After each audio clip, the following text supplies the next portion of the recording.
Bueno, ¿me Wally, escuchan? Tonali a todos, pues hoy estamos de lujazo en este día, mediodía patrio, ¿no? El Día de los Niños Héroes, y entonces para nosotros nuestro niño héroe es el doctor Juan Talavera, que ya no está tan niño, pero sí es nuestro héroe, ¿no? Entonces el doctor Juan Talavera, como muchos de ustedes lo conocen, ha estado luchando por la investigación clínica diestra y siniestra. Si yo les contara algunas aventuras del doctor Talavera, ay, se nos fue el doctor Talavera, pero bueno, él es sin duda nuestro gurú, es nuestro amigo, y la verdad es para nosotros un honor tenerlo hoy en la plática que va a dar el día de hoy. El día de hoy lo que nos va a dar es una evaluación de sus proyectos y también mucho de su punto de vista de lo que está haciendo actualmente sobre el mundo de la docencia, de la investigación y de la asistencia como tal. No sé qué pasó, por qué se salió, pero déjenme ver qué pasó. Seguramente no pagó su internet, pero esperemos que regrese pronto, pronto, pronto. Doctor Talavera, si está por ahí.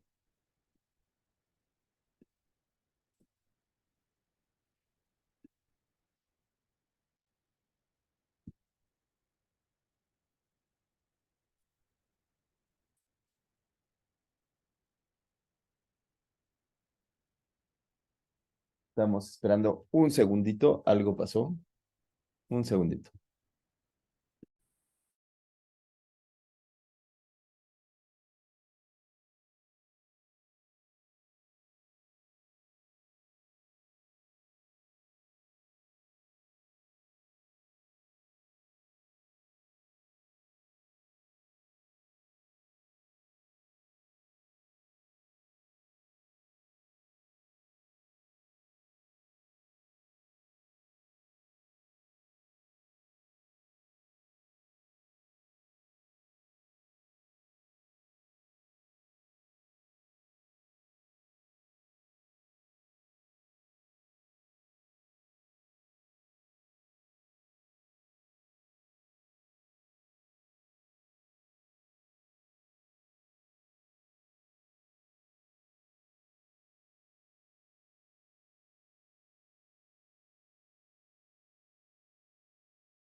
Ok, el doctor ahorita tiene problemas de conexión, pero podríamos aprovechar un poquito para escucharlos a ustedes, para ver en qué van, en qué les podemos ayudar, si tienen algunos problemas con, en general, parroquiales, que les podamos ayudar. Y aquí está ya la doctora Roy, que, no. Sí, entonces que quisieran alguien platicarnos si tienen algún problema, cómo va avanzando su protocolo.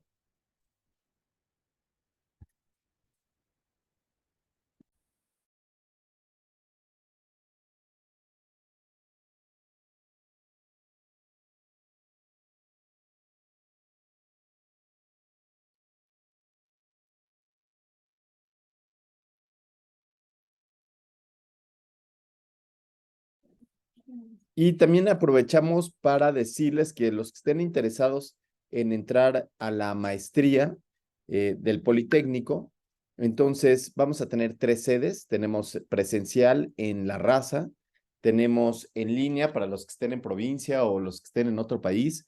Va a ser en una liga, en la 28, en la unidad de medicina familiar 28 en la tarde, y también tenemos en la mañana, en la mañana por si quisieran entrar. Entonces, la liga ya está en este momento en un Google Docs, para todos aquellos que estén interesados a iniciar en el próximo semestre, que inicia aproximadamente como el 15 de enero, ¿no? Entonces, por supuesto que ya el 15 de enero van a poder ahondar un poquito más en esto, pero los escucho, amigos.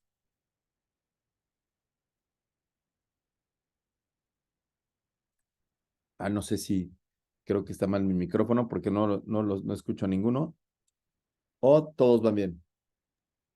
No sé si se escucha, doctor. Excelente, excelente. El doctor Talavera está intentando reconectarse. Y entonces ya tienen la liga y obviamente que es un requisito para entrar a la maestría pasar este curso para aquellos que vayan a hacer los exámenes. Muchas ocasiones el examen del Politécnico son un poquito antes de que nosotros acabemos, pero que sepan que es un requisito pasar este proyecto. Y otra cosa es que ya deberíamos de tener en este momento por lo menos la idea, saber quién es su demon, saber con quién pueden colaborar o cooperar y pues intentarlo, ¿no?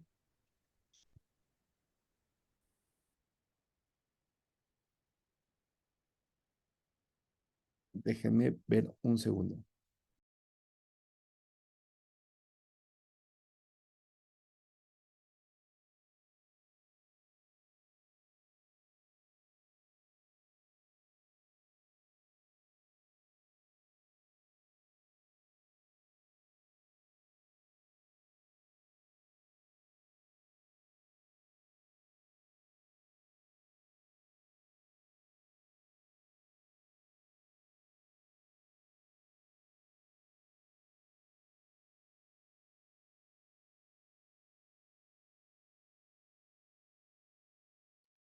Ok, entonces el doctor Talavera está teniendo muchísimos problemas. Entonces yo creo que podríamos empezar a ver un poquito sus proyectos de investigación, en donde aquí está también la doctora Roy. Entonces entre nosotros podríamos empezar a ayudarles a ver sus proyectos de investigación.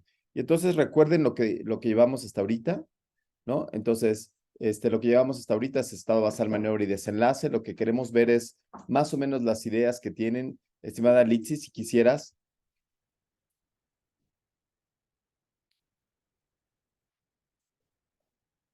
Litsi, si quisieras, acá siguen llegando aquí los alumnos acá al CAIC, ¿no? Y entonces, Litsi, adelante, por favor. Hola, buen día. ¿Quieres compartir tu pantalla? Ok. No, no se escucha nada. Muy bien. Entonces, aquí está Lisel, que nos va a compartir su diseño arquitectónico. Ya de antemano nos muestra ahí unos huesitos, lo cual está bastante bien. Eso significa que va a ser ortopedista o va a ser algo así. Entonces, antes de la primera diapositiva, para los que vayan a presentar, en la primera diapositiva, los que vayan a presentar para el Politécnico, algo que es muy común, si quieres, regrésate a tu primera diapositiva, algo que les van a solicitar cuando hagan su examen de ingreso al Politécnico Escucha acá. es que no les piden que tengan los logotipos del Politécnico y además de eso también les piden que no diga ahí, obviamente, doctora Licel, Ya porque sea. como doctor es un grado académico, ahí son quisquillosinos en eso. Entonces, muy bien, ese sería como puntos generales. Pero a ver, sígale, estimada Licel.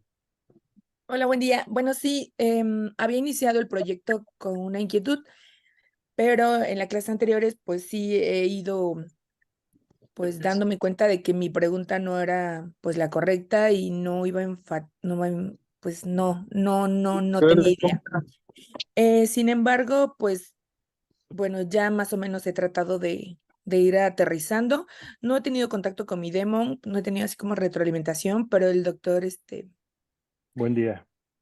me ha dado como unas sugerencias, entonces, pues le voy a enseñar primero las preguntas tentativas y en base a eso no sé si todavía he estado correcto en cuanto a mi diseño. Ok. Doctor Rivas, buenos días. Ya, Ah, perdón, tuve que buscar cómo, ya me ayudaron.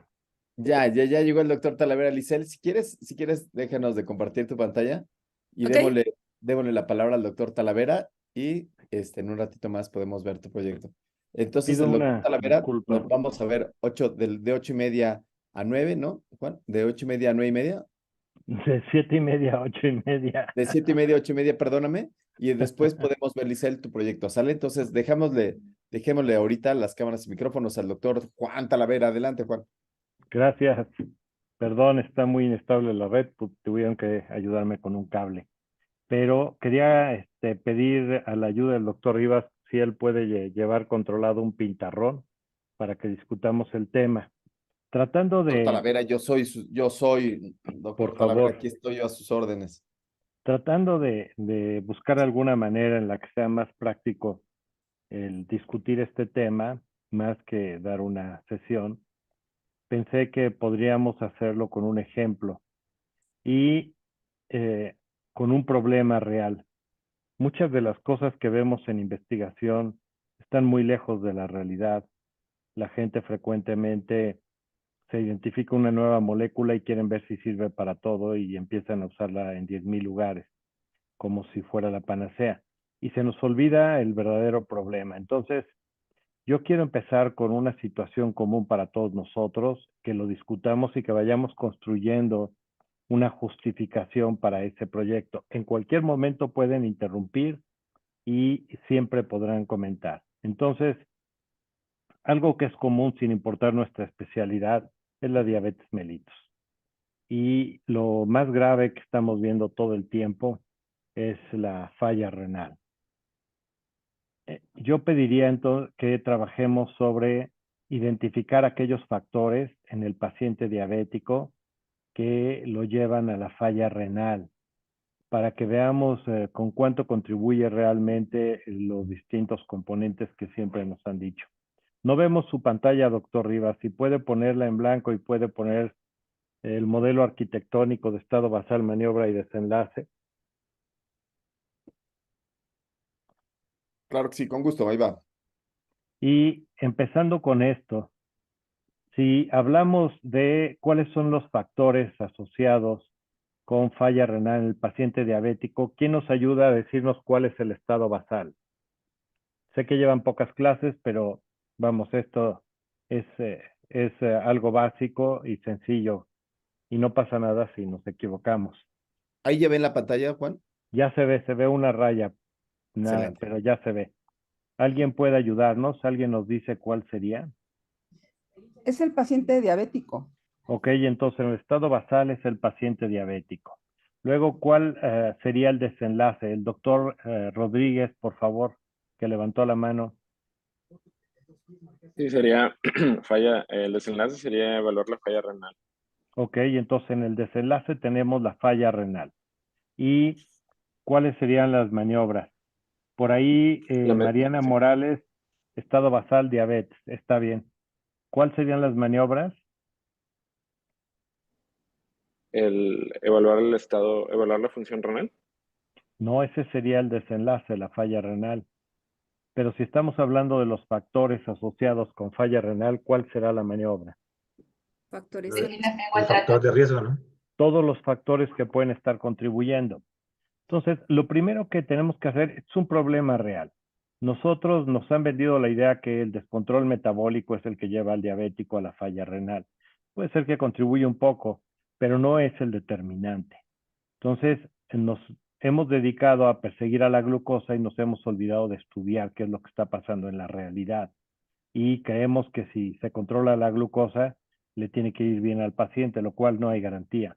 Entonces, tenemos que empezar a identificar qué otros factores pueden estar influyendo y qué podemos hacer en relación a eso.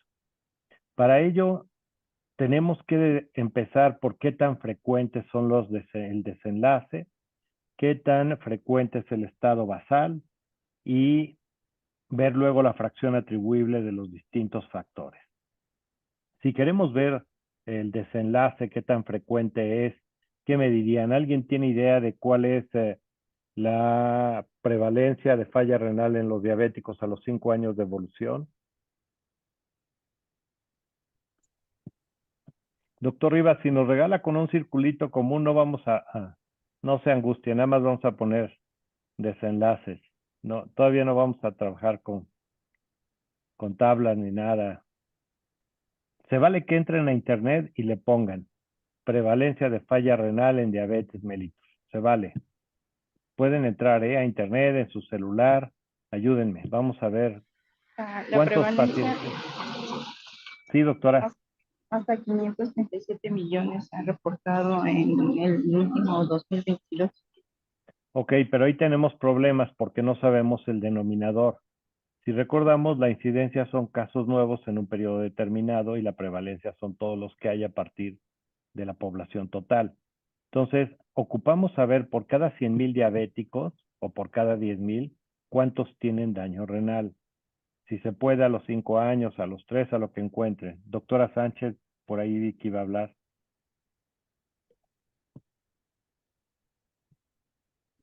Estoy buscando, doctor. No, todavía no le tengo el dato. ¿Alguien más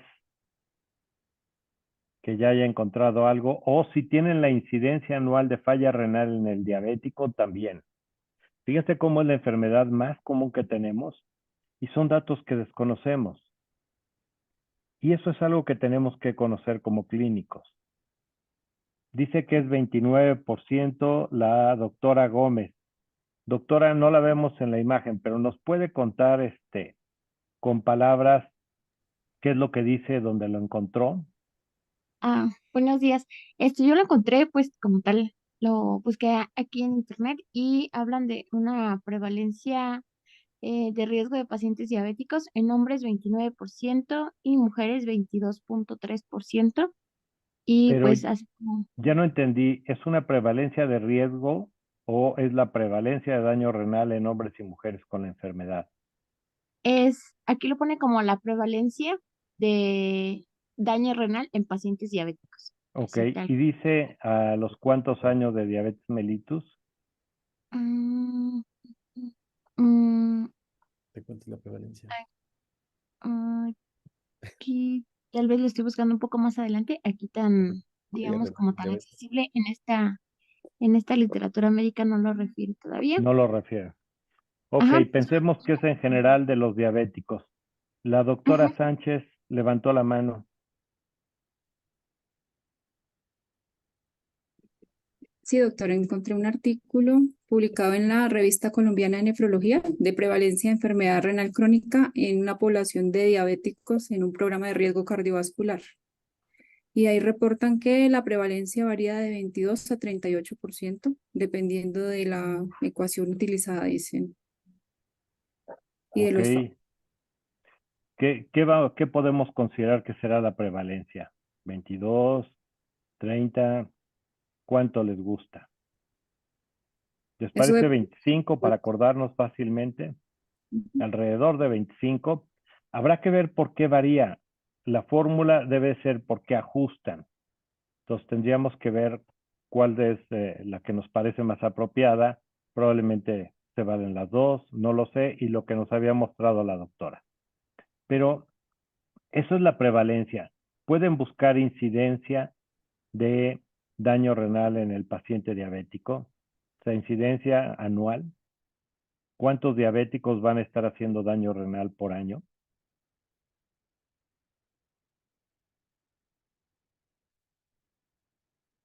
Porque cuando se acerca un diabético, la doctora López, por favor. Bueno, encontré un artículo sobre la epidemiología de la insuficiencia renal en México en general, pero habla de 31.712 pacientes, de los cuales la diabetes mellitus fue el 48.5% de casos de las causas de insuficiencia renal. Pero Y va de al ahí revés. habla, Nos interesaría saber de los diabéticos cuántos van a hacer falla renal cada año, porque ahí va al revés. Entonces es más difícil prever. Recuerden que en la clínica casi siempre el pensamiento va de la causa al efecto. Lo que tratamos de ver es de los diabéticos cuántos hacen daño renal, de los hipertensos cuántos hacen daño renal. Está muy bien, es válido, nos da información, pero busquen incidencia de daño renal en diabéticos. A ver si alguien por ahí encuentra ¿Por qué? Porque el paciente diabético cuando se acerque con ustedes por primera vez les va a preguntar, Ya lo oigan, encontramos, Juan. a ver Ya ahí lo- la manita que levantó el doctor Rivas ¿Ves? y luego el ¿Cuántas? doctor Rodríguez. No se escucha nada, pero lo va a decir más alto. Del 44 al 50%. De 44 al 50% es la incidencia. ¿En dónde lo encontraste?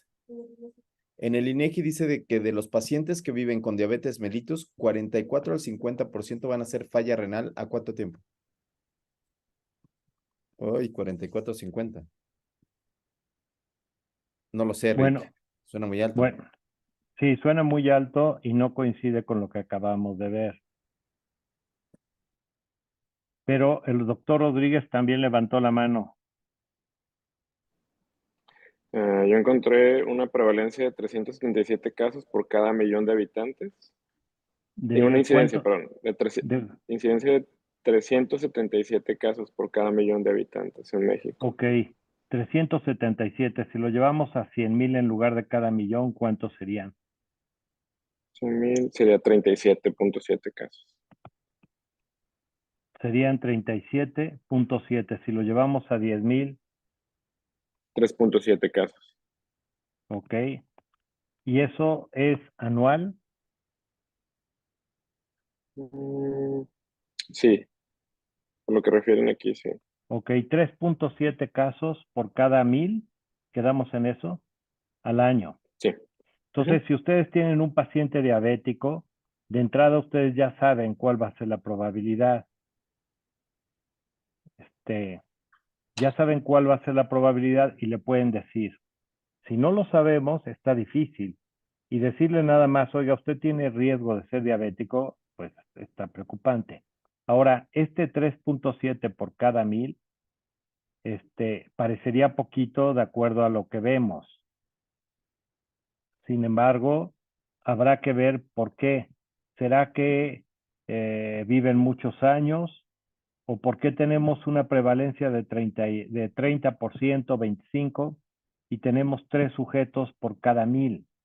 Todavía si tuviéramos 30 por cada 1,000, pensaríamos que si los diabéticos vivieran 10 años, tendríamos una prevalencia del 30%. ¿Sí se entiende? Pero si es del 3 por cada 1,000 la incidencia, quiere decir que tendría que vivir 100 años para llegar a la prevalencia del 30%. Y eso no creo que ocurra. Entonces parecería que esos 3 por cada 1,000, ahí hay una pequeña impresión, probablemente sea un poco mayor. ¿Sale?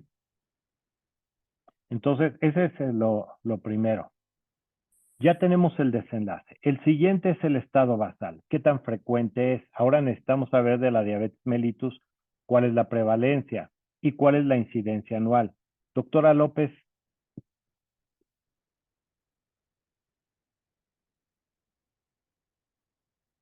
Levantó la mano la doctora López, pero si no, les encargo la prevalencia de diabetes mellitus y la incidencia anual de diabetes mellitus en población adulta.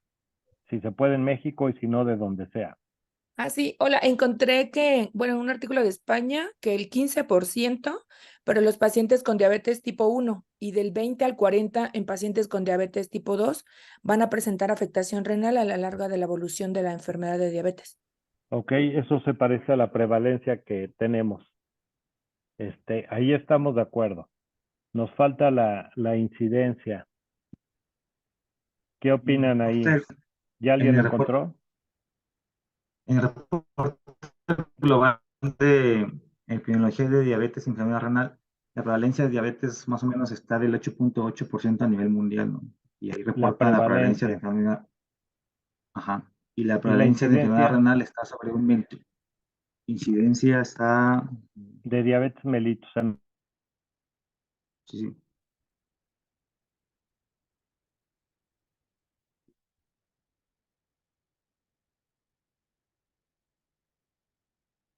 esta varía de cada población geográfica, está 60 casos por cada 100,000 personas, más o menos.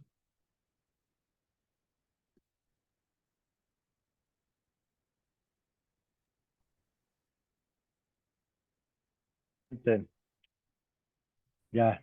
Gracias. Ya, Del perdón. 7 al 12% sería la incidencia. 12% es muy alta, ¿no? Porque en un periodo de 7 años ya casi todos tendrían.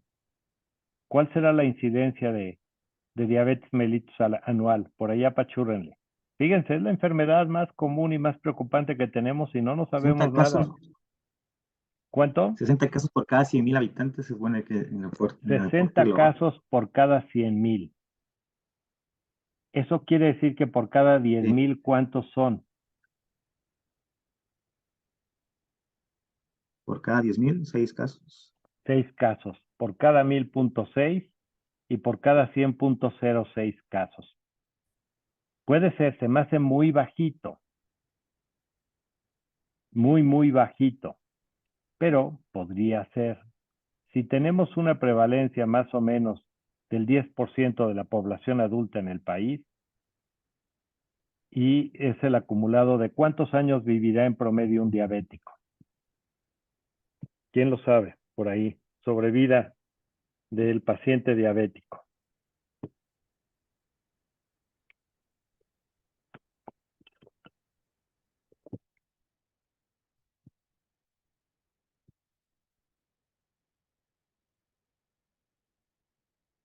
Doctor Flores, por favor. Perdón, yo quería comentar otro dato que encontré de la encuesta nacional de salud, que dice que actualmente hay 12 millones de pacientes diabéticos mexicanos en el 2021. Entonces, no sé si eso nos puede dar un poquito más Bueno, de es aproximado. alrededor del 10% de prevalencia. Ahí tenemos. Alguien puso que era de 10 punto y tantos la incidencia. Si fuera de 10.3 la incidencia anual, en 10 años toda la población ya seríamos diabéticos. Eso no es posible.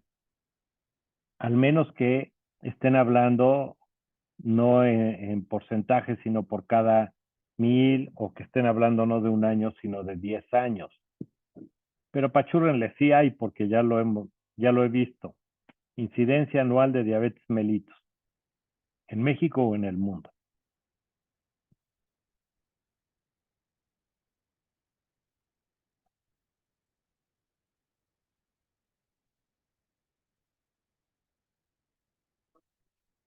Bien, gracias a usted. ¿Nadie?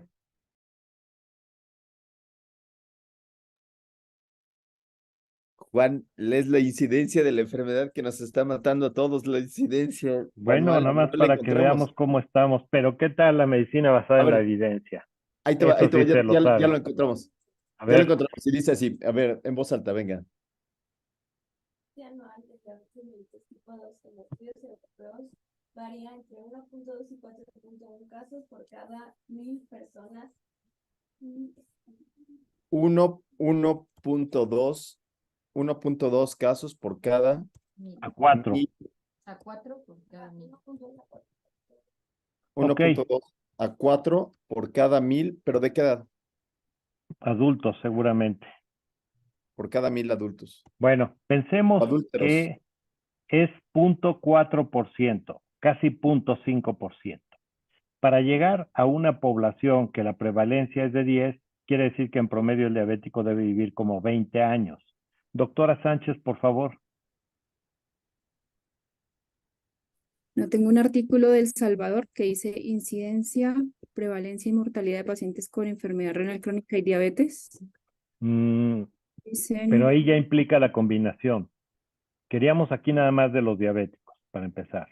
Sí. Y ese ya, por lo que dice, ya está la combinación. Bueno, ya tenemos dos parámetros. Ya sabemos cuál es la falla renal. Por ahí pusieron que era una prevalencia en el diabético que puede ser alrededor del 30% en algún momento de su vida. Si viven en promedio 20 años con lo que estábamos estimando, quiere decir que el diabético va a tener una incidencia de falla renal de alrededor de 1.5% por año. Es claro que no es parejo todos los 20 años. Es muy probable que al principio no sea y va aumentando y después se mantiene, ¿sale? Pero en promedio podemos decir que en 20 años es como de 1.5% la incidencia anual de daño renal en el paciente diabético. Tendríamos que revisar con cuidado los datos, pero podemos quedarnos con esa idea. y que la incidencia anual de diabetes mellitus está alrededor del 0.4%. ¿Sale? Hasta aquí estamos de acuerdo. Entonces, cuando uno está viendo, no, esa de 1.5 es de falla renal. Entonces, cuando uno ya tiene la gravedad de un problema, que es cuál es la falla renal de nuestros pacientes diabéticos y lo alto que es la prevalencia de pacientes con diabetes mellitus y lo alto de su incidencia, entonces ya es preocupante, porque, por ejemplo, comparándolo contra la cáncer de mama, la incidencia es de 24 por 100,000 habitantes, 24 por 100,000 al año, ¿sale? Que serían 2.4 por 10,000 o 0.24 por 1,000 o 0.024%. Entonces, es muy diferente lo que estamos viendo de diabetes mellitus. No, nada más era para ejemplo. Nos regresamos al previo. Entonces, teniendo ya esto, ahora vamos a ver los factores de riesgo que lleven a falla renal. Entonces, pueden revisar en la literatura factores de riesgo que nos lleven a la falla renal y que nos den datos, que nos muestren algún artículo, que podamos ver las tablas que digan, miren, el que tiene obesidad contra el que no, ¿cómo le va? Siendo diabético para tener falla renal. El que está controlado de la glucosa contra el que no. Y si ahí tienen el artículo de Luca P10, que pueden ver cuántos hacen falla renal y cuántos no. Entonces, se vale que nos muestren el artículo con la tabla para poderlas ir viendo los factores.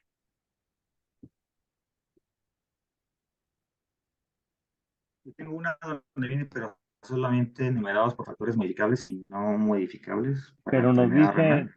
a ver, léanos nada más para que escuchen lo que va a decir el doctor y luego vamos a ver si hay artículos que sustentan cada cosa que dice y con valores, porque han oído hablar de los factores de riesgo para cáncer de mama y debe de haber unos 2,000 artículos que los repiten. Bueno, nadie los ha demostrado, pero todos se los creemos. ¿Sale? Entonces vamos a ver lo que nos va a decir el doctor. Doctor, lo oímos. Sí. Dentro de los factores no modificables vienen los factores genéticos, el sexo masculino, la edad de inicio de diabetes entre los 5 y 15 años, Pero la eso es larga, para falla renal, ¿verdad? para enfermedad En el renal, sí. diabético. Ok. La larga duración de la diabetes, el incremento de la edad, historia familiar de enfermedad renal, diabetes tipo 2, hipertensión y resistencia a la insulina, y la etnia. Esos son como factores no modificables. Y Ok. factores modificables, allí mete el pobre control glucémico, la hipertensión, alteraciones en los lípidos, el fumar, ser obeso, desventajas socioeconómicas, sedentario o poca actividad física, el desarrollo de diabetes gestacional, síndrome metabólico, resistencia a la insulina, un bajo grado de inflamación, endotoxinas, infecciones recurrentes crónicas, episodios de lesión renal aguda, ingesta de sal, deficiencia de vitamina D, enfermedad periodontal, y bajo peso al nacer. Órale. Bueno, ahora quiero ver quién identifica un artículo original que nos muestre los factores de riesgo para daño renal en los pacientes diabéticos. 1. ¿Sale? Búsquenlo, tienen 2, 3 minutos. Ya sabe cómo hacer su pregunta pico en PubMed o en Google Scholar. Sí, doctor Flores. Bueno, le compartí una tablita en el chat que encontré, pero son solamente de lesión renal aguda en pacientes diabéticos. Los menciono. Ya lo compartí en el chat. Y que hablan de Léalos, por susceptibilidad. favor. Ajá, susceptibilidad y exposicionales, así los clasifican. Y bueno, creo que quizás no está tan a lo que comentaba usted o lo que preguntaba, doctor, porque habla de la susceptibilidad que da lesión renal aguda, pues propiamente el estado de diabetes, edad avanzada, enfermedad renal crónica previa, hipertensión arterial, insuficiencia cardíaca crónica, episodios previos de lesión renal aguda y proteinuria preexistente. Y dentro de los exposicionales están los fármacos, dentro de ellos, pues, los que se consideran nefrotóxicos, siendo los AINE, los inhibidores de los IECA, el uso de contrastes, antibióticos y diuréticos, el choque séptico, cirugía y deshidratación, con los que menciona como pues, los Bueno, principales factores de riesgo que se relacionan a lesión renal aguda. No sé si también vayan, bueno, otro artículo que como tal para enfermedad renal crónica. ok. Bueno, a lo mejor el haber tenido enfermedad renal aguda es un factor de riesgo para la crónica. Podríamos pensarlo. Pero fíjense nada más, ya llevamos 2 artículos. Ninguno muestra tablas, solo los menciona. Cuando uno está aprendiendo en la primaria, uno acepta lo que le dicen. Uno no cuestiona sino a los papás a veces hasta que lo van a uno limitando. Cuando uno estudia medicina, se vale leer en un libro que le digan las enfermedades son así, los factores de riesgo son así, todo.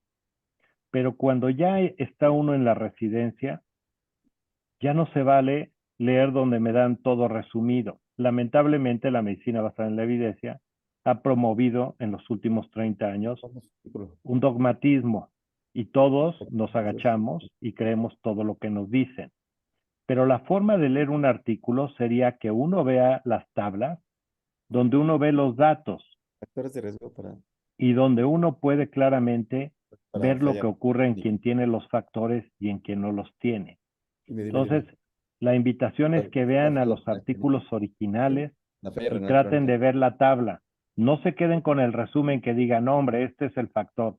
Veamos las tablas. Sí, sí, échala por ¿Ya ahí. alguien encontró? Si tiene alguien el de UKP10 y puede ponerlo, ese sería, UKP10. ¿No encontraron el de UKP10? ese está fácil ahí en todos lados. Y si lo ponen, podemos empezar por ahí para que vean qué es lo que ocurre en realidad.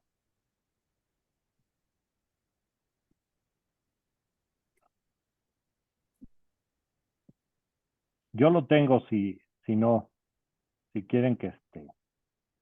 Yo lo estoy también aquí buscando. Ya lo tengo, doctor Rivas. ¿Lo puedo mostrar o ya lo tienen ahí? Doctor Rivas. UKP10. Échamelo. Ah, ¿ya lo ven? Ya. Ya, bueno. Fíjense, ahí está el artículo. Voy a mostrarles, me voy a ir al desenlace, porque es un poco lo que estamos hablando. Ya luego veremos otras cosas. Aquí está el desenlace. Nos hablan de, aquí está, terapia intensiva contra la convencional. Si era el artículo, ya no vi tan rápido que. Sí. 10 años de seguimiento. ¿Sale? Y hay de todo. Hay con metformina, cualquier relacionado, y en cualquier relacionado, por ahí, si no mal recuerdo, también estaba falla renal, pero aquí no lo identifico. No lo veo. Vamos a tener lo que hacer con cualquier punto relacionado. ¿Sale? Aquí están. Y aquí incluye, sin duda alguna, lesión renal. Si alguien encuentra uno específico, lo ponemos. Sí, tengo uno de obesidad, Perfecto. enfermedad renal y diabetes. Perfecto. Entonces, después de este ponemos ese, doctor. Quiero que vean nada más cuánto sufren el evento en los que tienen terapia intensiva, es decir, control estricto de la diabetes mellitus, de la glucosa, perdón, contra un control convencional para provocar cualquiera de los puntos de desenlace relacionados. Y habría que ver qué incluye y incluye de todo. Es 48.1 contra 52.2. Recordemos que los riesgos es una relación relativa. Es el 91% de este 52. Es decir, se toma como referencia el tratamiento convencional, que es un control pues no tan bueno de la glucosa.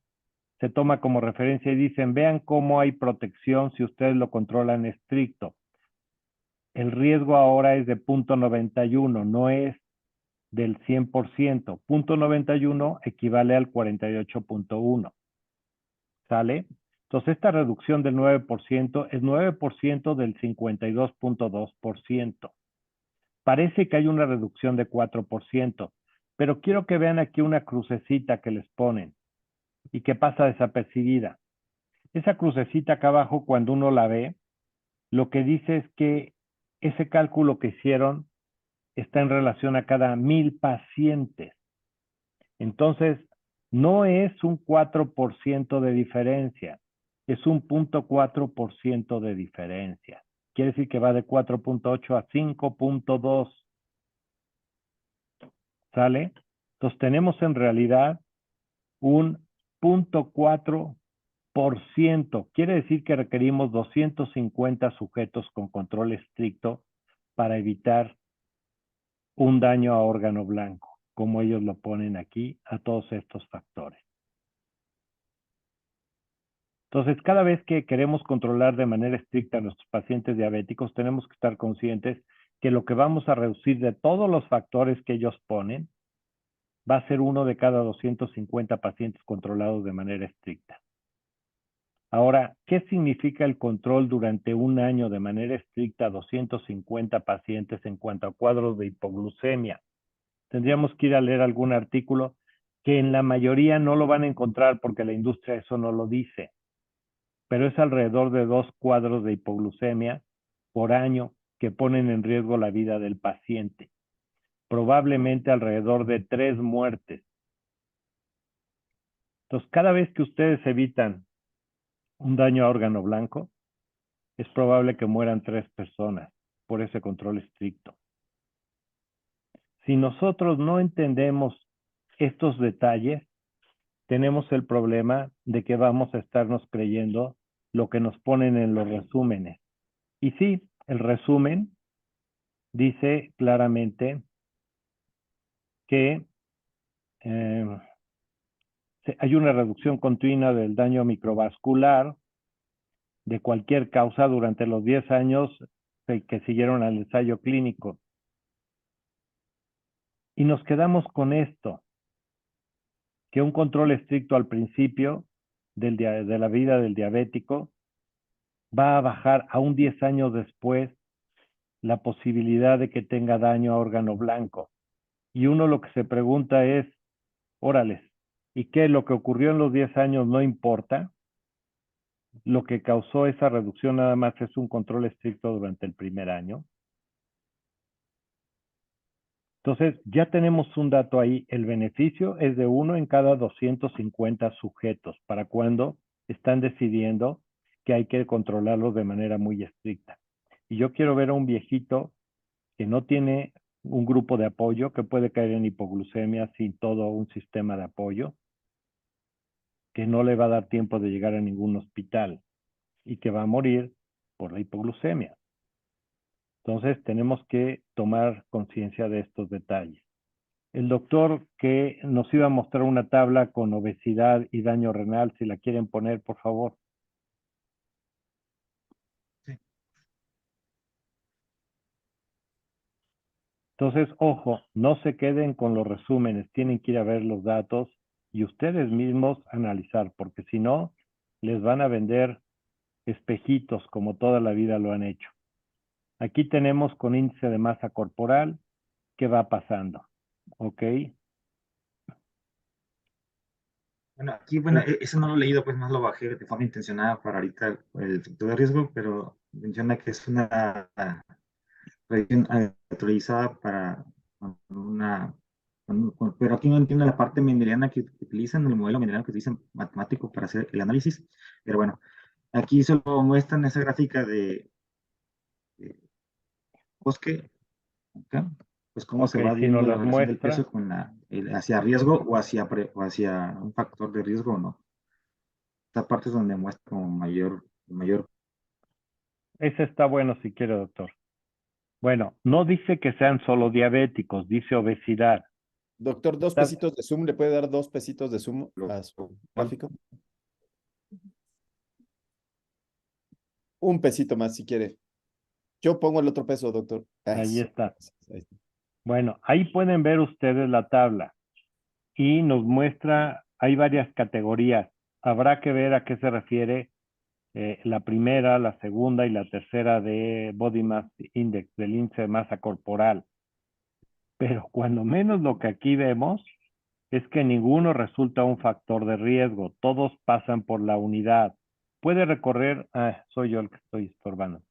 Pueden ver que todos van de menos, incluso, no sé, en el de arriba, doctor. Ya están diabéticos.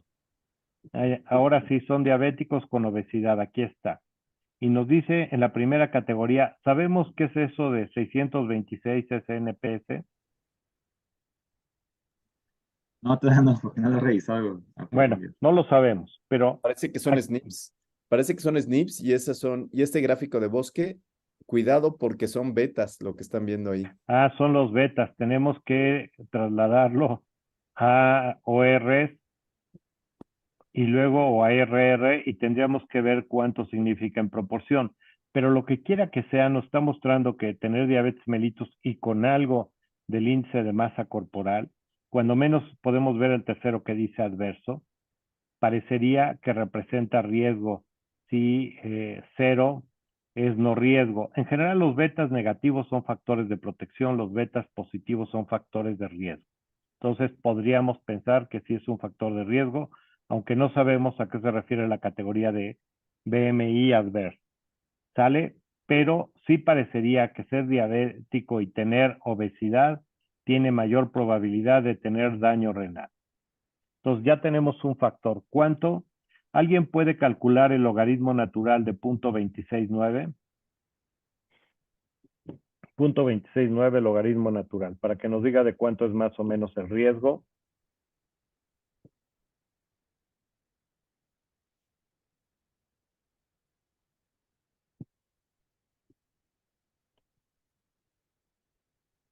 A ver, en los celulares viene una calculadora. Aquí lo estamos calculando. Entonces, exponencial de 0.199. 0.269. 269, este de aquí. Sería el 0.57 menos 0. No, tiene que dar por arriba de 1. 1.30, Juan. 1.30. Eso quiere decir que es un incremento del 30%.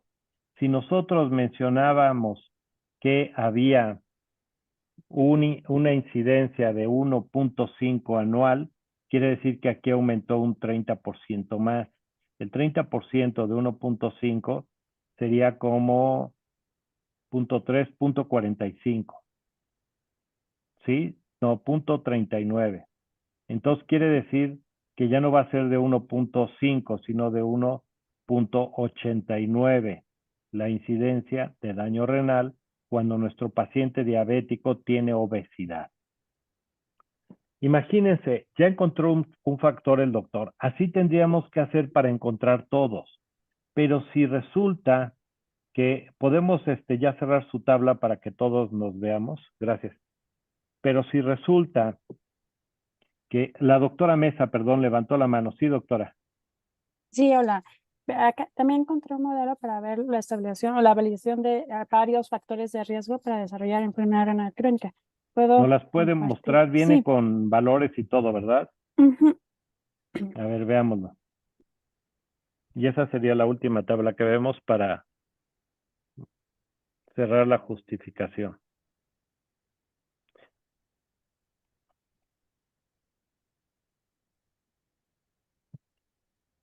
Estos son factores para daño renal y son pacientes diabéticos todos, doctora. Todas. Todos son. Y ahí nos dice la edad. Sí, por Si ejemplo. quiere, deje ok. Perdón. No se preocupe. Perfecto. Bueno, creámosle, aunque es un metaanálisis. Habría que ir Bueno, a pero leer. es algo de revisión rápida. O sea, lo Está acabamos bien, de buscar. estamos de acuerdo, es muy válido. Ahí nos dice que la edad, eso es aún siendo diabético o no, ni modo, el deterioro ocurre porque así está marcado por la naturaleza del ser humano. Luego viene el índice de masa corporal que ya habíamos hablado. ¿Qué es DR, doctora? Aun cuando no fue significativo. No dice. Bueno, no importa, no se preocupe. Regrésenos a esa. No sabemos qué es el DR, pero algo. Quiero que vean algo que ocurre. Nos dice que el riesgo relativo es de 1.72, pero luego nos dice que va de 0.97 a 3.04, pero nos ponen, pero es la P de heterogeneidad, ya. Bueno, quiere decir que no es significativo. Abusados con las P's del lado derecho. No les hagan caso. Esas P's claramente sirven para confundir. Entonces, no les hagan caso, quédense nada más con el riesgo relativo. Entonces, ese DR que no sabemos qué es, no es de riesgo. Fumar es de riesgo. Una hemoglobina glucosilada elevada es de riesgo. La presión arterial sistólica elevada es de riesgo. Tener tener alto el HDL es de protección. Los triglicéridos parece que son de riesgo y no sé qué sea lo último, pero parece parte del desenlace, la creatinina y probablemente el filtrado glomerular, que no tendrían por qué estar ahí, puesto que esos ya son parte del desenlace. Entonces ya tenemos varios factores y nos dicen cuánto se incrementa. Si quiere dejarla donde estábamos, con la presión sistólica nos dice que es 0.03. Eso quiere decir que es un 3% del valor de referencia. El que más influye es 0.49, que es el tabaquismo. Ya habíamos visto el del índice de masa corporal y aquí es un poco menor que el que nos mostró el doctor, aquí es del 7%. Entonces sería un 7% del 1.5%, ¿sale? Y así es como uno calcula el incremento. Si ustedes ven tabaquismo y dice 1.49, abusados, porque he oído cuando le dicen al paciente, tiene un 49% de más riesgo. Y eso le da la percepción a la gente de que 1 de cada 2 va a sufrir la enfermedad, y no es cierto. Un incremento del 50% para redondear ese 0.49 quiere decir que en lugar de 1.5, ahora va a ser de 2.25 la incidencia anual, pero no que le va a dar a la mitad de la población. Y eso hay que tenerlo claro para no caer en sobreinterpretaciones por desconocimiento. Perfecto, doctora, gracias. Si nos lo puede dejar demostrar. Entonces ya vimos que los factores que más influyen parece que es sobre todo el tabaquismo. ¿Notaron ustedes algo? El índice de masa corporal aparece. El doctor Reyes tiene una pregunta. Doctor Juan, muy amable por darme la palabra. Buen día a todos. Tengo una duda. ¿Por qué en tabaquismo, si el valor de P era menor a 0, perdón, era mayor a 0.05, por qué no tendríamos que considerar ese valor? Porque nos está Gracias. hablando nada más del tipo de prueba. Hablaba de la heterogeneidad de las poblaciones. Y no es algo que ahorita aquí nos interesaba discutir. De acuerdo. Gracias, doctor. ¿Sale? Bueno, para terminar, que nos quedan 5 minutos. Entonces, ya tenemos nosotros cuáles los fenómenos, con qué frecuencia ocurren. Lo que nos quedaría en la justificación es decir, bueno, la alta incidencia de falla renal en los pacientes diabéticos, que es ¿dónde quedó? 1.5% anual, es un problema. La alta prevalencia de la diabetes mellitus, que llega a ser alrededor del 8.8% de la población, sin duda alguna implica que nos preocupemos por ello. Y dentro de ello, los factores de riesgo asociados, podemos identificar el tabaquismo como el más importante, porque incrementa el riesgo cerca del 50%, seguido por la obesidad. Y podemos ir poniendo cada uno de ellos. Si se fijan, lo que estamos haciendo en la justificación es la construcción teórica de lo que vamos a encontrar en el estudio de investigación.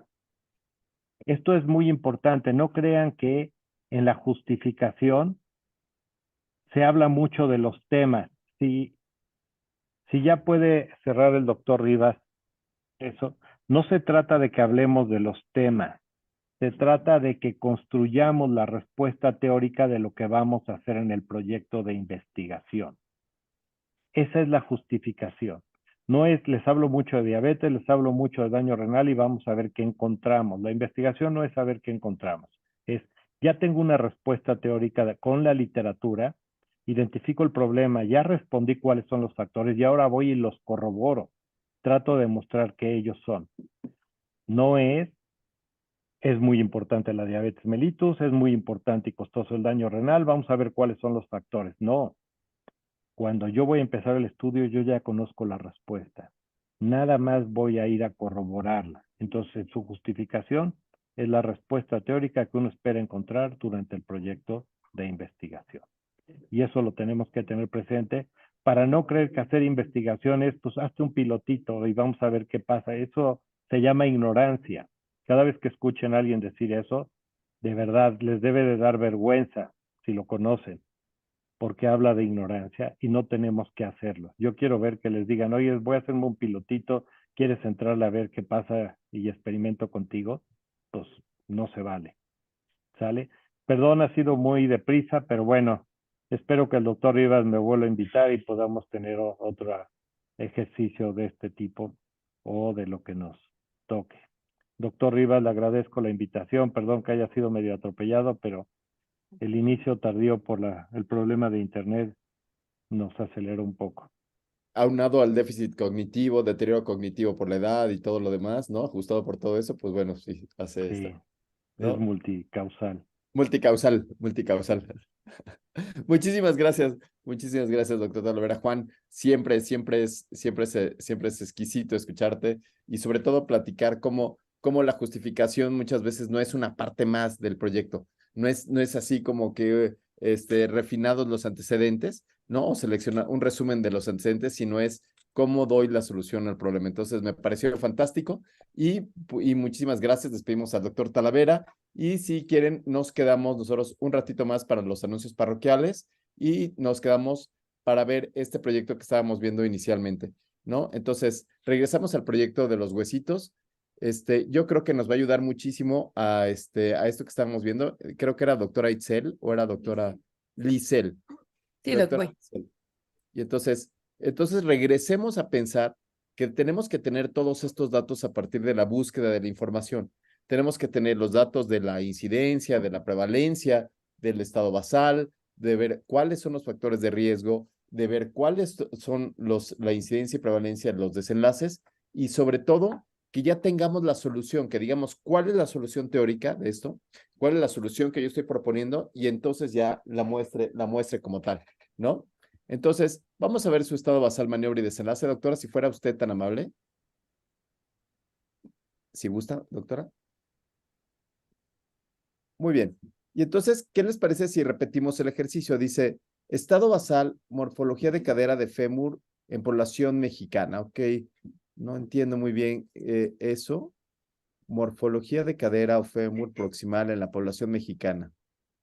Sí, la antropometría de la cadera en población la está enfocando en menores de 1,50, por allá el doctor me hizo como que no era entendible, entonces la enfoqué a medir todas las caderas mayores de 60 años, diferentes medidas para ver si hay alguna relación en porque los implantes son de personas pues anglosajonas y las mediciones ya vienen específicas. Sin embargo, cuando tenemos una cadera pequeña, estos implantes llegan a fallar. Entonces, para empezar, quiero medir si todas las caderas en hombres y en mujeres de 1,80, 1,60 hasta 1,50. ¿Por qué? Porque recordemos que conforme avanza la edad, pues va disminuyendo este tamaño y con la osteoporosis, la osteopenia también disminuyen. Entonces, quiero medir las caderas y ahí también le cambié, ahora busqué mediciones radiográficas para no abarcar porque quería hacerlo en tomografía, pero ya encontré una medición en radiográfica. Vamos despacito, doctora Lisel. Entonces, lo que yo entiendo es que el problema que usted tiene es que a la hora de que le pone usted una prótesis en la cadera de una paciente o de un paciente que se acaba de fracturar de cadera, no le queda. Sobre todo en clavos proximales y sistema DHS, que es Pero ¿cuál sería, si pudiéramos aislar un solo problema? Porque, híjole, qué bonito es si pudiéramos solucionar con un proyecto de investigación todos los problemas. O qué malo, porque ya no haríamos más investigación más que uno en la vida, ¿no? Aquí, ¿cuál le gustaría más? ¿La prótesis, los clavos? ¿Cuál le gustaría más? clavo, Clavo, clavos. clavos. Ok. Y entonces, ¿y cuál sería el problema de los clavos? El diámetro y la longitud de los clavos. ¿No le quedan a los pacientes? eh, sí les quedan en algunos que son hombres y la mayoría, pero yo voy a mujeres menores de Ajá. 1,50. Entonces, Entonces, primero quiero todo. el problema es que a las señoras que miden menos de 1,50, que se fracturan y que les ponga un clavo, van a tener una falla, ¿cierto? ¿Ese es el problema? Sí, ¿Y usted cuál cree que sea la solución? ¿Cuál cree que sea la razón por la cual existe este problema? que no hay implantes eh, del diámetro menor para evitar este tipo de complicación. Ok, entonces, muy bien. Entonces, creo que ya lo entendí. Entonces, usted diría, ¿saben qué? Que si hicieran, si los americanos hicieran clavos para personas mexicas, entonces nuestras mexicanas que fruta vendían, podrían tener mejoría, ¿cierto? Sí, O sea, que el tamaño del clavo es lo que provoca que los pacientes sufran una alteración. No es el cirujano, no es la osteoporosis, no es nada, sino, o sea, no es culpa de los cirujanos, sino es culpa de los clavos. son muchos factores que puede tener falla o complicaciones en un procedimiento quirúrgico en fracturas de cadera, desde la osteopenia, sin embargo, todos Los estos factores los clavos son los son más parte, importantes. eh, en, en esta parte considero que en mujeres o queda muy afuera, como queda muy afuera el implante, o a la hora de colocar un clavo bloqueado, o lo ¿Ok? que ocasiona es de que quede muy alto o muy afuera, o a la hora de hacer con una fractura muy multifragmentada, se abra más. Ok, muy bien. Entonces, ya lo tenemos. Y entonces el clavo, ¿qué le parece si le echamos la culpa al clavo? Que no sea el cirujano, que no sea la osteoporosis, sino que es el clavo el que queda saliente. ¿Me permite la pantalla para intentar hacer un estado basal, maniobra y desenlace y a ver si podemos entre todos ayudarle a hacer su proyecto? A ver, vamos a ver. ¿Cuál sería, amigos, el estado basal del proyecto de la doctora? Recuerden que ella dijo que no le interesan las niñas altas. Lo que a ella le interesan son las niñas chaparritas, ¿verdad? Menos de 1,50, doctora. Al inicio sí, 1,50, pero cuando Ah, empezamos a ver sesgos, me di cuenta que eso pudiese ser un sesgo que yo estoy limitando. no, no Quizá se preocupe, no entonces se preocupe. amplié y dije, bueno, todas las mujeres y todos los hombres, y a partir de ahí, entonces yo voy a medir cuál es la medición y cuál clavo sí le queda y cuál clavo no le queda. Ok, ok. Entonces vamos a escoger a todos los seres humanos que tengan una fractura, ¿no? Todos los seres humanos con fractura. Yo lo que les diría es que hay que pensar primero en este estado basal. ¿Cuál es el universo al cual pudiera el clavo afectarle más? Entonces yo ahí en eso había pensado, y lo pongo a consideración de todos, es que fueran mujeres que fueran muy bonitas y que tuvieran una talla menor de 1,50. ¿Por qué? Porque la maniobra que yo estoy buscando, lo que yo estoy creyendo que va a influenciar al desenlace es el tamaño del clavo. Entonces, que este tamaño del clavo, no sé si hay, perdón, esta es una pregunta de súper ignorancia, ¿hay clavos de distintos tamaños o no? Sí, en cuanto a la longitud. Sí, en cuanto a la longitud. Y las mujeres bonitas de talla de 1,50, ¿qué longitud les ponen? ¿Qué longitud les ponen? Depende de la casa comercial. Cada casa comercial tiene sus propias Claro. mediciones, pero Ok, hay un rango promedio. le voy a poner la casa del libro, así va a ser una, y otra, y la casa del libro va a ser unos clavos, ¿qué les parece? Voy a poner un ejemplo tonto de 5 centímetros, y la casa de Toño, que es otra casa que hace la casa de Toño, de Antoine's, ¿sí? ¿Hace los clavos más grandes o más chicos, doctor? Hace clavos más chicos, ¿sí? De 3 centímetros. Y entonces aquí usted diría, ¿cuál sería el desenlace? ¿Cuál sería el desenlace que estaría buscando en esta, digamos, comparación de clavos en estas mujeres? Donde el clavo es el culpable, donde la longitud del clavo es el culpable. ¿Cuál sería su desenlace, doctora? que pues una pudiese ser que no hay, que no se queda el clavo más largo. No sé cómo ¿Cuál sería el explicar. desenlace clínico? ¿Cuál sería el desenlace que le pasa al Disminuir paciente? complicaciones. Ok, complicaciones me gustan, ¿no? ¿Qué complicaciones pueden ser? Nada más en lo que escribo.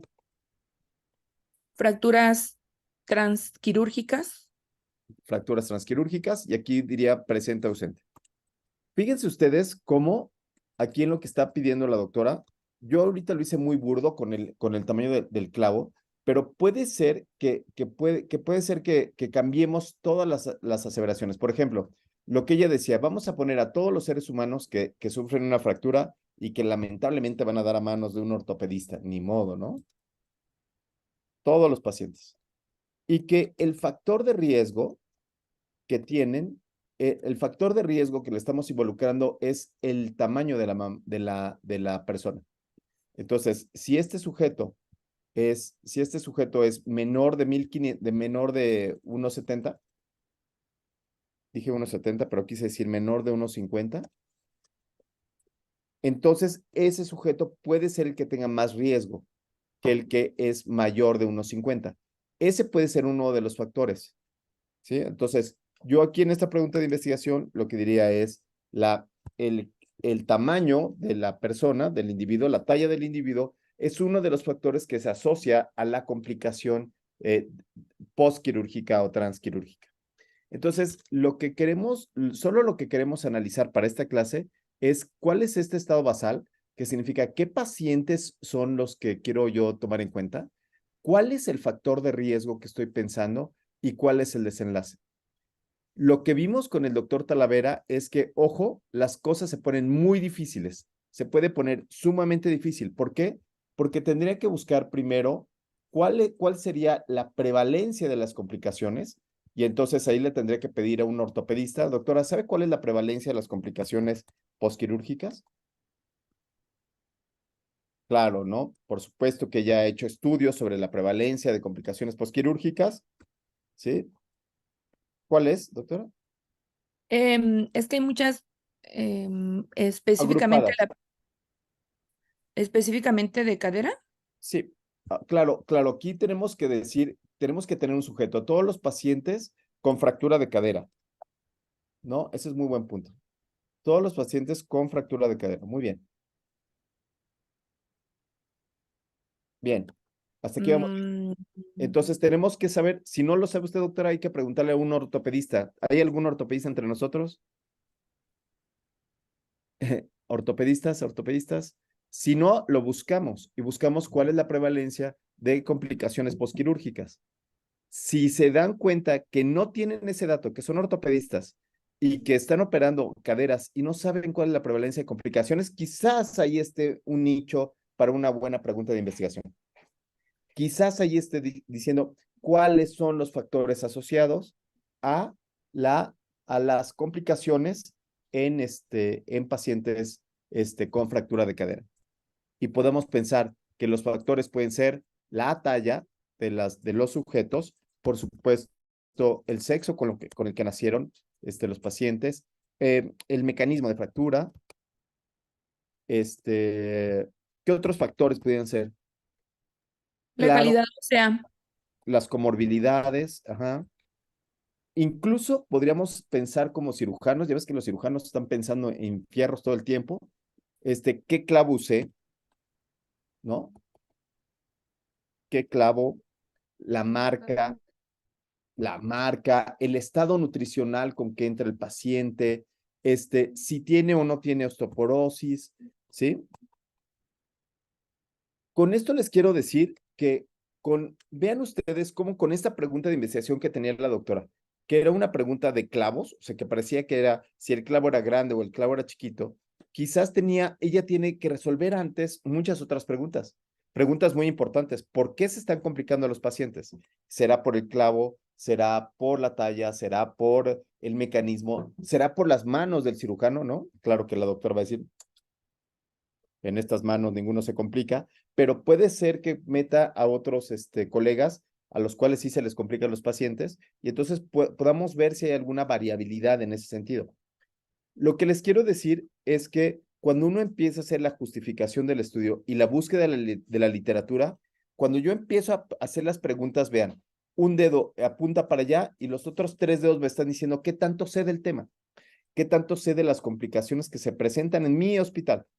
¿Me la sé? ¿Alguien ha hecho el estudio? Y si la respuesta es no, eureka, ya tienen una buena pregunta de investigación, ¿no? Ya tendrían una pregunta de decir, ¿qué estamos haciendo bien? ¿Qué estamos haciendo mal? ¿No? Tendrían que decir, bueno, ¿cuál es la prevalencia de la fractura de cadera en los pacientes que está buscando? Digamos, en los mayores de 60 años, ¿no? ¿Cuál sería esa prevalencia, doctora? Porque necesitamos saber cuántos pacientes requerimos estudiar, ¿no? A ver si me alcanza, ¿sí? ¿Cuál es la prevalencia de fractura de cadera, doctor?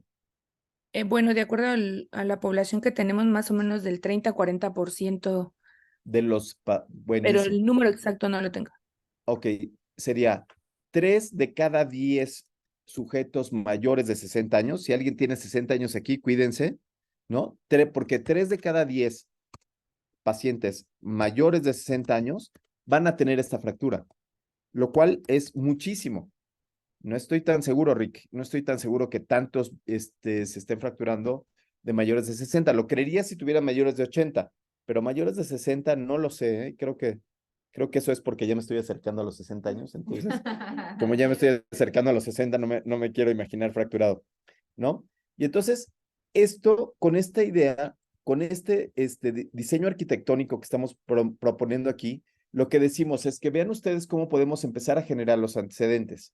Paso número 1, la prevalencia o la incidencia de fractura de cadera en adultos mayores es de tanto.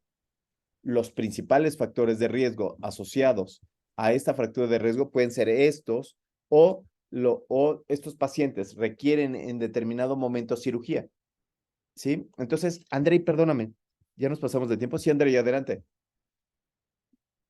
Hola, sí, solo precisar, más o menos, conocí el planteamiento de la doctora Lisset y entiendo que lo que tendría que precisar y lo que veo que le preocupa es la prevalencia de ese desenlace, complicación, y le decía que una complicación en particular tendría que ser en la que se enfoque, y sí, preguntarle así, quizá de 10 pacientes que ella opera, si ve que 3 o 4 se complican, pues desde luego que ese es su argumento de justificación, ¿no? O sea, casi la mitad de los que se operan se complican y eso parece ser atribuible no a la constante tornillo, sino quizá a otros factores.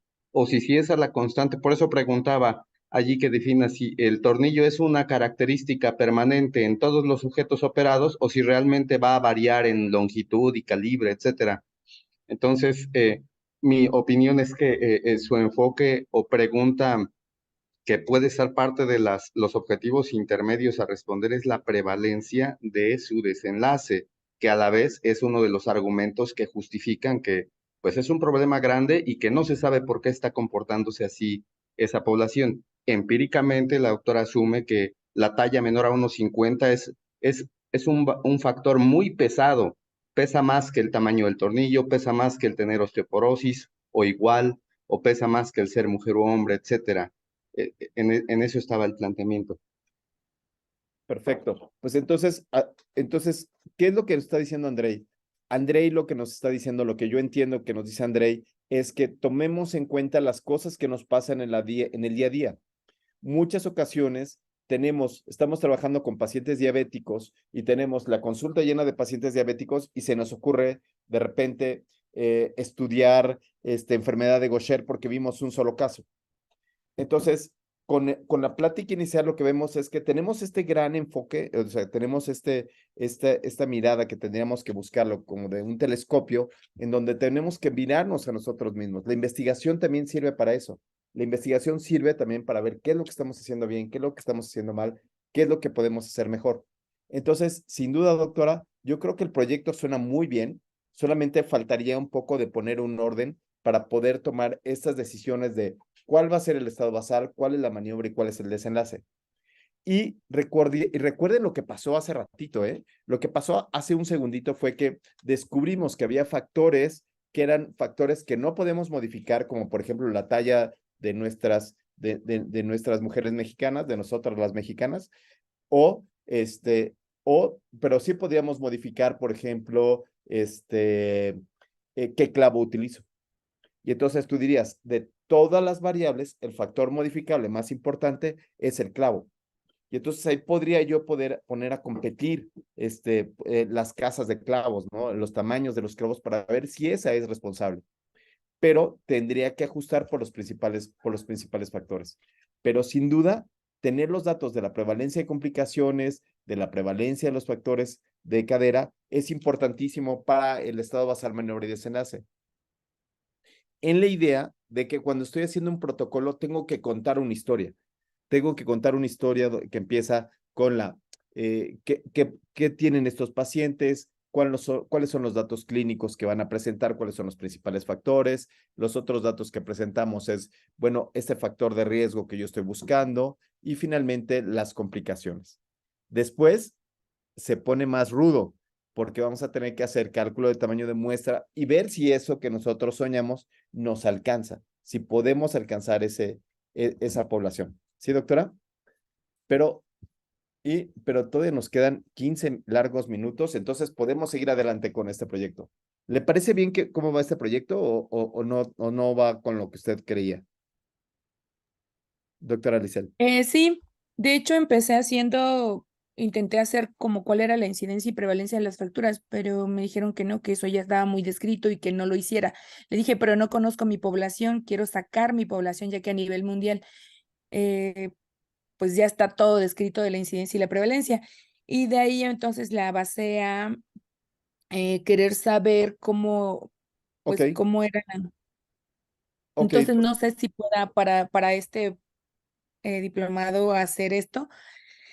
Ajá, lo que le explicaba el doctor Andrei era de eso, de que específicamente a mí me pasaba a la hora de reducir una fractura de cadera en mujeres, específicamente la pared era muy angosta y a mí al menos se me había complicado a la hora de introducir el clavo, se me estallaba el fémur porque es muy angosto. Entonces, ¿cómo puedo yo comprobar que ese fémur es angosto? Y no era mi técnica, o sea que entonces quería ver, dije, o es mi técnica o es el clavo, pero ¿cómo lo puedo comprobar? Entonces de ahí vino la parte en que yo quería medir las caderas para ver si en rango en promedio las caderas son realmente angostas, el canal medular, la pared. Entonces dije, bueno, ok, veo cuál es la medida promedio y en base a eso, pues quizás sea mi técnica. Entonces ya pudiese cambiar hacer otro proyecto, pero en sí fue esa mi interés. Buenísimo. Entonces, ahí por eso saqué el de las mediciones.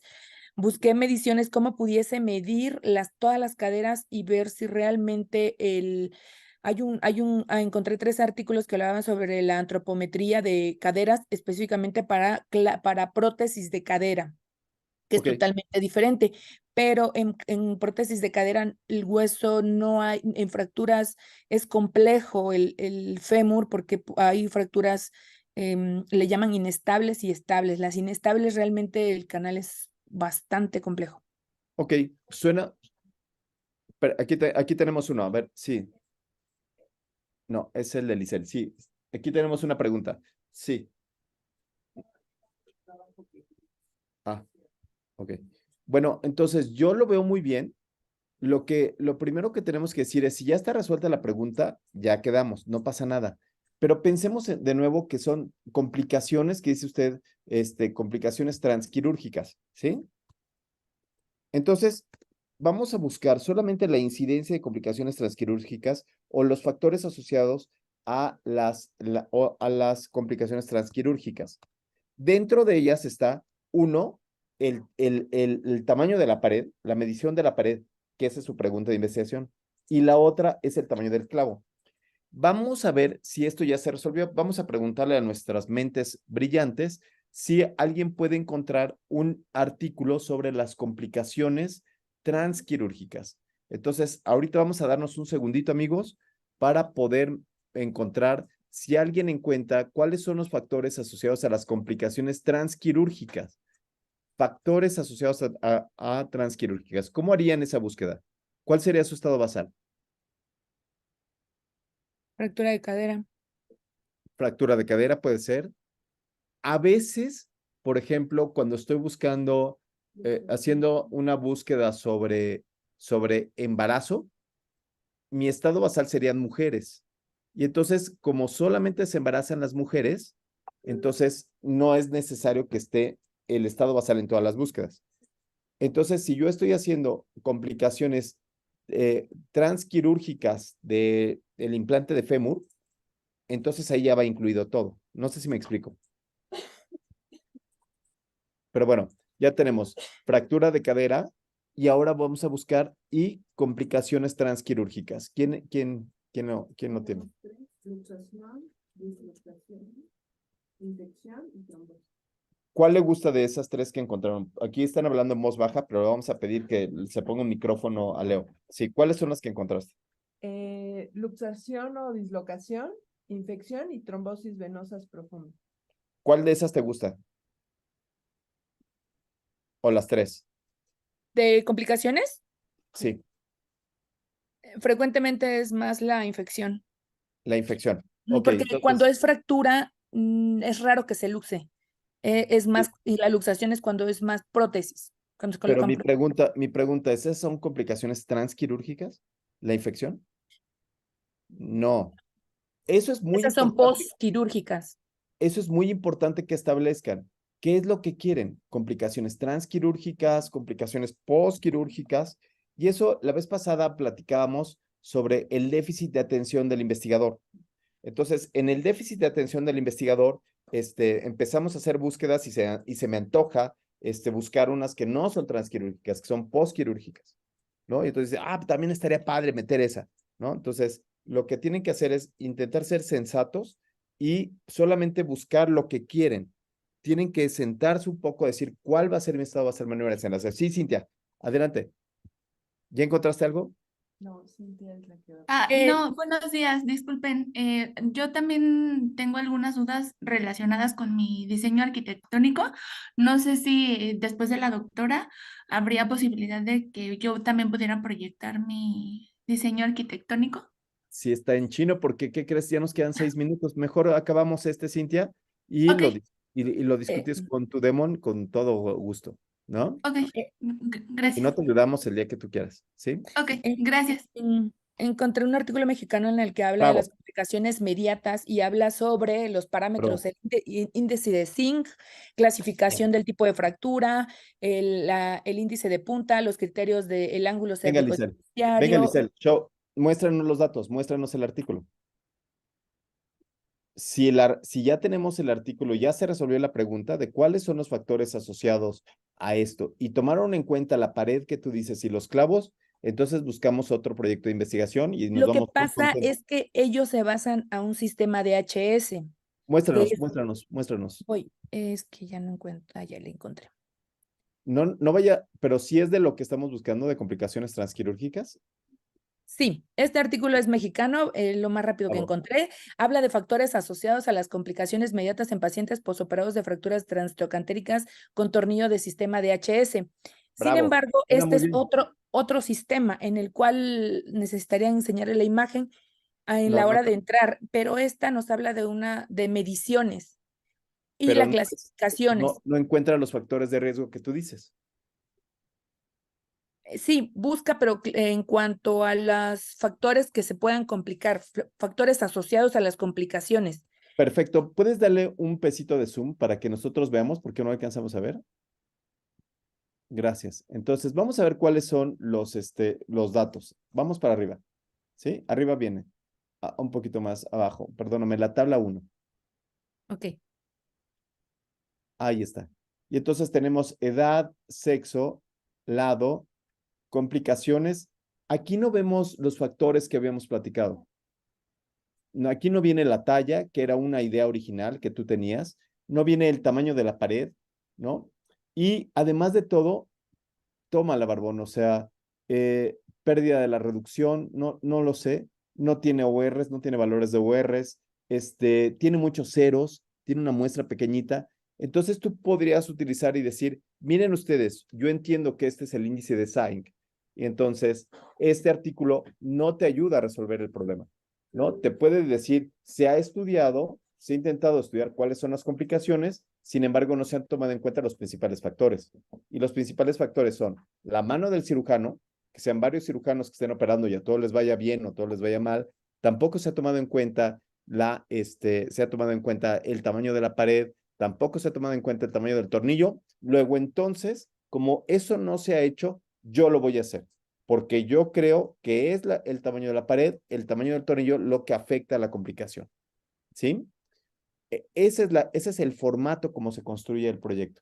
El proyecto se construye leyendo cada una de las partes, leyendo cuánto es la prevalencia, cuáles son los factores que se han asociado, y después yo formulo una hipótesis. Hipótesis quiere decir hipo por debajo de tesis, o sea, genero una tesis previa que la voy a comprobar con mi proyecto de investigación, ¿sí? Entonces, ese es el punto. Cada vez que alguien te diga, no, eso ya se estudió, eso es un refrito, ya no estudies eso, lo más probable es que tú le puedas responder como en esta clase, enséñame el artículo, quiero ver las tablas, enséñame el artículo que dices que eso ya es un refrito. Tan solo en diabetes no hemos logrado estudiar ni el 1%. No sabemos cuáles son los factores de riesgo. Ni siquiera podríamos estar completamente seguros cuáles son los factores que se asocian a las complicaciones. Entonces, lo que te quiero decir es que cuando alguien te dice, eso ya está estudiado, eso es un refrito, lo más probable es que no tenga muy claro cuáles son los antecedentes. Por eso nosotros se los tenemos que mostrar y decir, miren, aquí está este estudio mexicano donde ni siquiera muestra ORs, no tiene análisis estadísticos, no sabemos hacia dónde va, no toma en cuenta los más comunes. En Estados Unidos lo han intentado, pero no lo han logrado, y etcétera, etcétera. Entonces, de eso se trata la justificación, de decir por qué quiero hacer el estudio. Prácticamente todo lo que hagamos en medicina, amigos, es original, porque cada uno de nosotros le va a dar un punto de vista. Cada uno de nosotros está trabajando en distintos hospitales y le va a dar un punto de vista nuevo que va a aportar. No se preocupen por la originalidad, sino preocúpense porque esto que ustedes están formando, ¿cómo le va a ayudar a los pacientes? Si terminas echándole la culpa a que las mujeres mexicas son de talla chiquita y por eso se complican, eso no, quizás no ayude tanto, sino habría que buscar cuáles son las opciones, cuál es la opción que uno podría buscar, la opción terapéutica que uno podría buscar con esos pacientes. ¿Sale? Bueno, dejamos de compartir porque ahora sí son las 9:59 y lo único que nos queda es escuchar al buen Andrei, que es nuestro gurú, ¿no?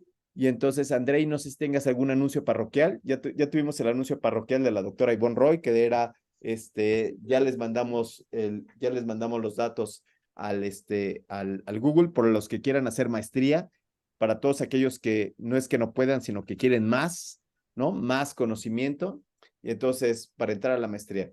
Y ya está aquí Andrei. Andrei, cuéntanos, ¿cómo están las cosas allá en Chiapas? Cuéntanos. ¿Cómo va el dengue allá? Calientitas, bien. Y húmedas. Solo comentar que en el programa sigue el apartado de aspectos éticos y como ven, decíamos, esta primera parte del programa nos lleva a reflexionar mucho, ¿no? En aspectos que no son tan metodológicos aparentemente, pero que al final pues son el cimiento del motivo por el que uno hace investigación. Pues pasamos a esta parte acompañados de la doctora Marcela Pérez, que es nuestra doctora en ciencias y especialista en bioética. Ella nos va a guiar en esta fase del planteamiento del trabajo y comentarles otra vez que la entrega tardía de tareas, decíamos, es un botón de emergencia que no era una invitación a que se pueden entregar tardíamente, solo fue una manera de abrir la ventana para que sí puedan entregar en tiempo y forma su trabajo y que pues los atrasos o dudas en la redacción del trabajo, sí está tratar de cerrar la brecha comunicativa con los demons. Ya comentábamos también, algunas características de algunos demons hacen difíciles los tiempos, pero que estamos en la mejor disposición. No dejen de comunicarnos a través del chat o directamente con un servidor si no ha fluido bien la comunicación con su demon, quizá para reorganizar con alguien que sea más compatible con sus tiempos, si hubiera la posibilidad. En general tratamos de que así lo sea, y que al final, pues como Demons, les acompañamos, pero los dueños del proyecto y del planteamiento y de saber qué tan justificado o no, pues son cada uno de ustedes. Eh, eh, la verdad es que vemos que en general el grupo está desempeñándose muy bien en su alcance de las tareas. Todos los entregables son importantes. Uno es condicional del siguiente porque son partes del proyecto. Y todo apunta a que hagamos una tesina digna de presentarse al comité. No perdamos ese objetivo ni nos desesperemos, ¿no? Ojalá que esta información del diseño arquitectónico sea la que más pueda uno repasar y tratar de tropicalizar a su propio conocimiento. Es particularmente el principal conflicto cognitivo que uno enfrenta cuando conoce estos enfoques de la investigación, pero es el más productivo. Entonces, pues es el mensaje que quería dejarles y ya a través del Classroom y del chat nos vamos a comunicar. Gracias, Sofo. Buen día Tareas. a todos. Oigan, yo nada más quiero terminar la sesión de hoy diciéndoles, la investigación es quizás un proceso difícil de la vida, o es el proceso más difícil de la vida. El haber pasado por la carrera de medicina y ser médicos, o por otras carreras en donde ya estamos formados, y venimos aquí y todas las preguntas y todos los cuestionamientos que se nos hacen. Cabe mencionar que cuando vayan a someter ustedes su proyecto de investigación, también va a ser juzgado, también va a haber otras personas que lo van a juzgar. Entonces, sean permeables al cambio, sean permeables a las cosas que escuchan aquí y cambien lo que puedan, pero lo más importante es cambien ustedes, escuchen más, vean cuáles son los errores y quizás esa sea la gran aportación de esta maestría. La gran aportación de la maestría es verse a sí mismo en el espejo sobre lo que uno sabe y lo que no sabe, ¿no? Entonces, yo creo que ese es el verdadero aporte y dice Leo, hagan sus tareas, ahí es donde vamos a poder ayudarlos más. Y bueno, pues no queda más que decirles quality nali a todos y saludos, que estén bien y nos vemos la próxima semana con la doctora Marcela Pérez. Saludos.